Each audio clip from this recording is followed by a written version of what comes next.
Hello guys, आप सभी का स्वागत है गैलेक्सी क्लासेस में। मैं हूं रवि बजाज और आज हम इस सेशन में क्या करेंगे, हम इंग्लिश का एक पेपर डिस्कस करने वाले हैं जो 2022 में 9 फरवरी को लिया गया था।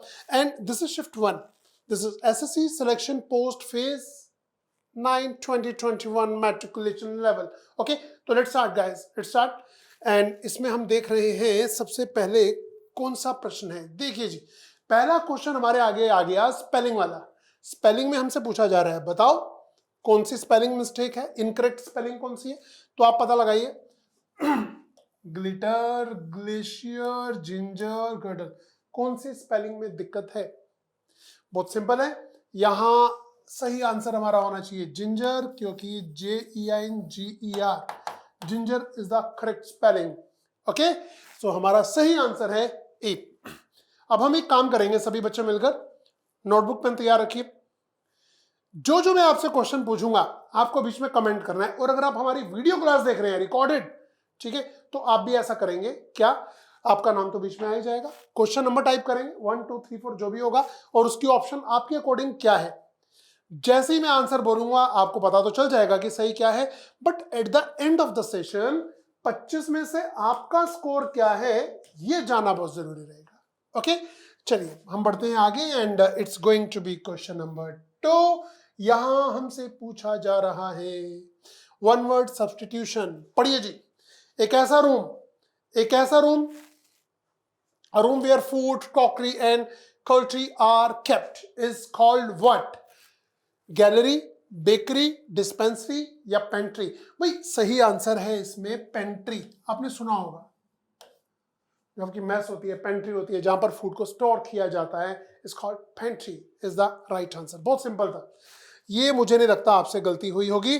बट क्वेश्चन नंबर 3 देखते हैं, मजेदार क्वेश्चन अब आया है, इसे कहते हैं प्रश्न। कैमोफ्लेज का सिनोनिम क्या है? क्या आप जानते हैं? कैमोफ्लेज का एग्जैक्टली मीनिंग होता है कवर करना। तो कवर करने के लिए यहां पर ओपन तो है नहीं, रिवील, ओपन और रिवील तो इसके एक तरीके से एंटोनिम हो गए। आंसर शो या मास्क में से एक है, तो शो भी इसी कैटेगरी में आ रहा है। करेक्ट आंसर है हमारा मास्क, कैमोफ्लेज। मैं आपको बताना चाहूंगा, आपने फिल्मों में देखा होगा वो जो फौजी लोग होते हैं वो क्या करते हैं, वो ऐसे कपड़े डालते हैं कि अगर वो किसी खेत या जंगल में भी हो तो पौधों के साथ मिक्सअप हो जाए और वो दिखाई ना दे, तो कैमोफ्लेज होता है।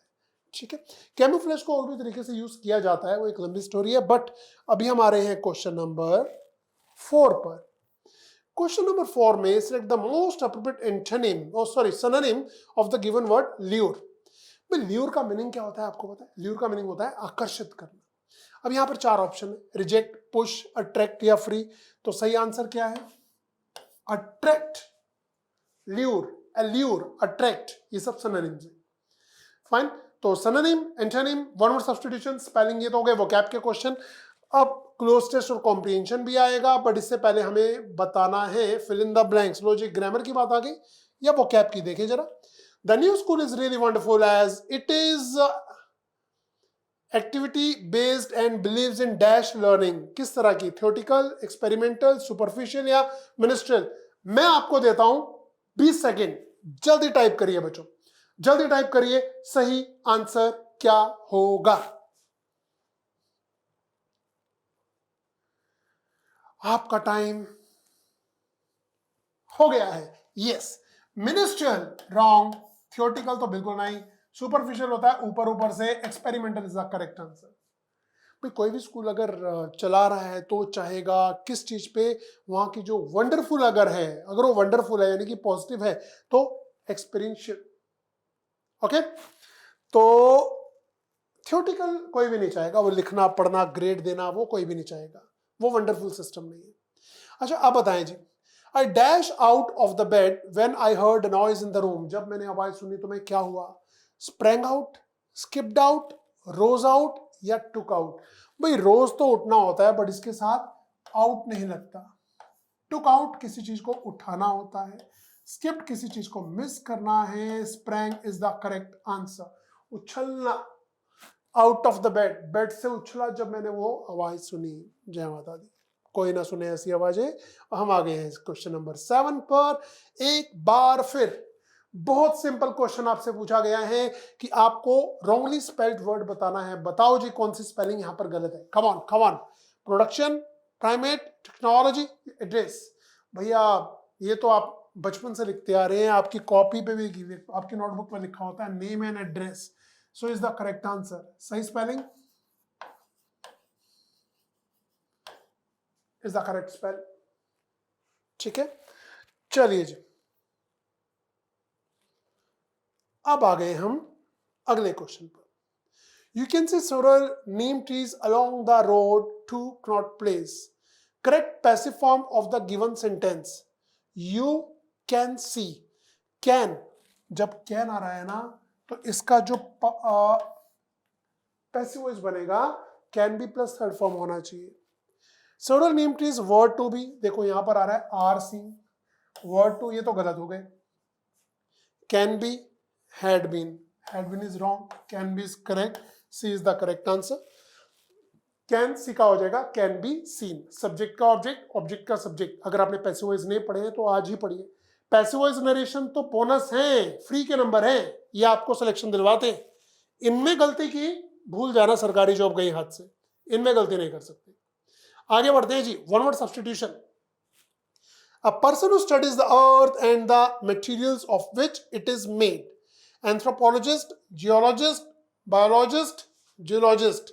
बताएं जी, बहुत सिंपल है, मैं आपको 15 सेकंड देता हूं, इसका आंसर टाइप करिए। 9 का ABCD क्या बोलेंगे बच्चों, जल्दी बोलो, जल्दी बोलो। Your 10 seconds are over and the correct answer is geologist. Geologist एक जूलॉजिस्ट होता है, ये जियोलॉजिस्ट है। Okay, now 10 number. लो जी, अभी हमने क्या कहा था, बोनस है एक्टिव पैसिव में नरेशन, तो यहां कह रहा है इनडायरेक्ट स्पीच बताओ। She said to me I am busy today, तो एम का वाज हो जाएगा, टुडे का दैट डे हो जाएगा, तो क्या होगा, शी टोल्ड मी एम गलत, सेड टू मी गलत, सेड टू मी गलत, told me that she was busy that day is the right answer. So before बजाज B is the right option है। हमारे हो गए 10 क्वेश्चन एकदम कंप्लीट। एंड अब आते हैं हम 11 नंबर पर। लो जी, स्पेलिंग की तो भरमार हो रही है, तीसरा क्वेश्चन आ गया स्पेलिंग के लिए। बताएं जी, वॉलेंस, फिएंट, यील्ड, सिक्रेशन, इनमें से सही आंसर क्या है? सही आंसर का मतलब है गलत स्पेलिंग कौन सी है। तो भाई साहब, फिएंट तो होता है दुष्ट, कुछ लोग कह रहे होंगे फ्रेंड की स्पेलिंग गलत लिखी है, ऐसा होता है, बता रहा हूं। Feint is the right word. Secretion, ये करेक्ट, यहां एरर है, ये करेक्ट आंसर है हमारा। वॉलेंस, VIOLENCE, हिंसा, वॉलेंस। नॉन वॉलेंस अहिंसा। Okay, now question number 12। Spill the beans का मतलब क्या है? ये एक ईडियम का क्वेश्चन है, ईडियम एंड फ्रेजेस भी आते हैं। Spill the beans, to give away a secret, to postpone a plan, to spoil something, to not save anything. बताना चाहूंगा, to give away a secret is the correct answer. Secret पता लगाना। Spill the beans, beans क्या होता है? दाने राजमा के, हटा दो, स्पिल कर दो और नीचे सीक्रेट है, ऐसे याद कर सकते हैं। Now guys, question number 13। Eliminate, eliminate antonym बताना है। Eliminate antonym, add, exclude, cancel या इग्नोर। भाई एक चीज बताऊं, ये तीनों वर्ड ना सेम कैटेगरी के हैं, जो कि इसके ऑपोजिट है, और एलिमिनेट इनके सिनोनिम है। हमें पता लगाना है एंटोनिम, जो कि है ऐड। ऐड करना, एलिमिनेट होता है हटाना। So add is the right synonym over here. Got it? Now we are proceeding to question number 14। बच्चों, माइंड में कोई भी क्वेश्चन है पूछिएगा जरूर। कोई टॉपिक आपको बहुत परेशान कर रहा है, कमेंट में पूछिए, हम आपको रिप्लाई करेंगे। कोई ऐसा टॉपिक जो आपको आज तक समझ नहीं आया, बताइए, हम यहाँ पर पढ़ाएंगे, डिटेल में पढ़ाएंगे, नोट्स भी देंगे। ठीक है? And now question number 14। Antonym of the given word obstruct. बताओ जी, ऑब्स्ट्रक्ट क्या होता है? एंटोनिम बताना है। ऑब्स्ट्रक्ट तो होता है बाधा। ठीक है, ब्लॉक, हिंडर, कर्ब इसके सिनोनिम हो गए। हमें एंटोनिम पता लगाना है, तो allow is the right option. Allow is the right option. Okay, allow कर दो, रोक लगा दो। 14 क्वेश्चन हो चुके हैं, 11 अभी बाकी है। ईडियम आ गया, have your back against the wall. इन चारों को पढ़िए, मैं आपको देता हूं 15 सेकेंड्स। जल्दी कमेंट में बताइए 15 का सही आंसर क्या है, जल्दी बताओ बच्चों, समय बीत रहा है, जल्दी बताइए। To be able to successfully tackle a difficult task, to be humiliated and bullied by a superior at work, to have a strong group of people supporting you, to be in a desperate situation with very few options, and the correct answer is D. This is the correct answer. जिन बच्चों ने comment किया है D बिल्कुल सही जा रहे हैं, बाकी हमारे साथ इस कॉम्प्रिहेंशन पे आ रहे हैं। ये कॉम्प्रिहेंशन आपने पढ़ी होगी, पढ़िएगा इसे, मैंने तो पढ़ ली है। The film industry is facing the challenge of the television screen, which because of its ready availability and nearness to entertainment seekers is becoming very popular, particularly in the West, where our television programs are as indispensable to people as newspaper material. तो अब इसके हमें देने हैं question के answer, और पहला question ये रहा, according to the passage what is the prime reason for the popularity of the television. आपको बताना है बच्चों पॉपुलरिटी का क्या रीजन है। Sustained entertainment, achievement of the present age, easy availability and access, या interesting programs। सही आंसर जो पहली लाइन में हमने देख लिया था, easy availability and access is the correct answer. Okay? 17 का सही आंसर है C, जो कि सिंपल अभी हमने पढ़ा भी था। अच्छा आगे चलते हैं, 18 में क्या पूछ रहा है, select the word from the passage which means the same as crucial। भाई क्रूशल का मीनिंग तो वैसे होता है वेरी इंपॉर्टेंट, बट आपको बताना है कि यहां पैराग्राफ में क्या दिया हुआ है। Glorious, indispensable, delightful, immense. सही आंसर है indispensable is the right answer. Okay, is the correct answer. 19 number पे आ गए जी, through the medium of films. अब यहां हमें 4 ऑप्शंस हैं, चारों को पढ़िए जी। डिस्टेंस बिटवीन, ये हम पिछले का आंसर डिलीट कर देते हैं। Through the medium of films, आपको बताना है बच्चों 19 नंबर में क्या सही है। Distance between nation is strengthen, harmony international relation can be achieved, ties of love and brotherhood can be severed, lack of cooperation is encouraged. B is the correct answer. Harmony in international relations can be achieved is the correct answer. Okay, now 20 number पे आते हैं, which of the following statement is not true। लो जी, यानी कि not true का meaning है आपको false का पता लगाना है। 20 नंबर पे पढ़िए, ध्यान से पढ़िए और बताइए, Films provide an opportunity to understand the beliefs and customs। ये तो सच है, ये तो ट्रू है, तो ये हमारा सही आंसर नहीं है। Artists from the film world visit foreign lands to showcase their culture heritage, ये भी दिया हुआ है। Television is likely to replace cinema in view of its increasing popularity. Film festivals help in bringing nations closer to each other, ये भी सही है। ये नहीं दिया हुआ है, इसीलिए सी हमारा करेक्ट आंसर है। ओके, अगले 5 क्वेश्चंस पे आते हैं जी। लो जी, अब ये आ गया हमारा cloze test.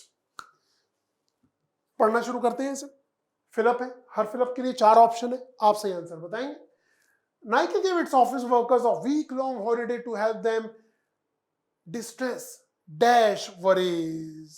distress of worries या from worries। हमारी गाड़ी अटकी है from या of पे, with या about तो बिल्कुल गलत है, आप चाहें तो बता सकते हैं। देखिए, जब आप किसी चीज से डिस्ट्रेस हो रहे हैं तो सही आंसर है from worries। ठीक है, फिर क्या होगा जी, अगला आगे पढ़ते हैं। Over the COVID-19 pandemics the sports wear Jain dash it's offices so workers could enjoy. क्या, क्लोज, क्लोजेस, क्लोज्ड। भाई थर्ड पर्सन सिंगुलर है तो क्लोजेस आना चाहिए। ये अपना ऑफिस बंद कर देते हैं ताकि इसके वर्कर एंजॉय कर सके additional time of dash and recover. क्या देखिए ऑप्शन में क्या है 23rd में, टू रेस्ट, रेस्टिंग, रेस्टेड या rest. Enjoy additional time of to rest and recover. बताइए जी, आप टू रेस्ट होगा या रेस्टेड होगा? देखिए इन्फिनिटिव आना चाहिए यहां पर, बेयर इन्फिनिटिव का तो काम ही नहीं हो रहा है, इसीलिए टू रेस्ट इज करेक्ट। अगर यहां पर हेल्प या मेक वर्ड होता तो हम रेस्ट कर देते, फिर ये करते, बट अभी टू रेस्ट ही होना चाहिए। अब बचते हैं 2 क्वेश्चन और। 24, a senior manager eight Nike dash. क्या स्पोक, टोल्ड, सेड या talked? Our senior leaders are all sending a clear message, take the time to unwind। जी हाँ, सही आंसर है said। ओके, और अब आता है हमारा लास्ट क्वेश्चन, वो है 25 नंबर। फिर क्या हुआ जी, आगे बढ़ते। Our senior leaders are all sending a clear message, take the time to unwind, de-stress and spend dash with your loved ones। Money, hours, time या डेज? भाई टाइम को ही तो स्पेंड करेंगे ना, टाइम में तो सब कुछ आ गया, डेज और आवर्स भी। ओके गाइस, 25 क्वेश्चन हो गए। अब मुझे ये पूछना बनता है, और ईमानदारी से बताइएगा, अगर आज आपका ये पेपर होता एसएससी का और आपने ये पेपर किया होता, तो आज अभी जो आपने देखा क्या स्कोर होता? 25 में से टाइप कर दीजिए, कमेंट में बता दीजिए, हम देखेंगे, हम देखना चाहते हैं। और आप किस तरह के टॉपिक पढ़ना चाहते हैं वो भी बता दीजिए। कल हम मिलेंगे सेम टाइम पर विथ सम मोर टेस्ट। अब तक के लिए इतना ही। Thank you very much and I would say happy learning. Bye bye, take care.